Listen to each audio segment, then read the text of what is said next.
মা বলো আজকে বৃহস্পতিবারের লাঞ্চ ডিনার মেনুতে কি আছে? এই সেরকম কিছু না, এখানে রয়েছে ভাত, কারণ আমাদের তো কারোর শরীর ভালো যাচ্ছে না, আমরা জোর করেই করছি একটু তোমাদের দেখানোর জন্য, নইলে তো আর রিল দিতে পারবো না, ওই জন্য। তাও তোমরা আমাকে একটু সাপোর্ট করো। এই যে এখানে রয়েছে রুটি, বলেছি আচ্ছা, এখানে রয়েছে আলু পটলের তরকারি রুটি দিয়ে খাওয়ার। এখানে করেছি এই যে ভোলা মাছ, ভোলা মাছ দিয়ে মূলো দিয়ে টমেটো দিয়ে ঝাল।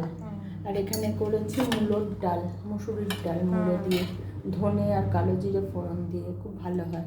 আর এখানে করেছি একটু ঝিঙে রসুন ফোড়ন দিয়ে, কালো জিরে রসুন কাঁচা লঙ্কা ফোড়ন দিয়ে একটু ঝিঙে করেছি। আর করেছি হচ্ছে এটা টিফিনের জন্য আলু পেঁয়াজ আর গাজর দিয়ে তরকারি।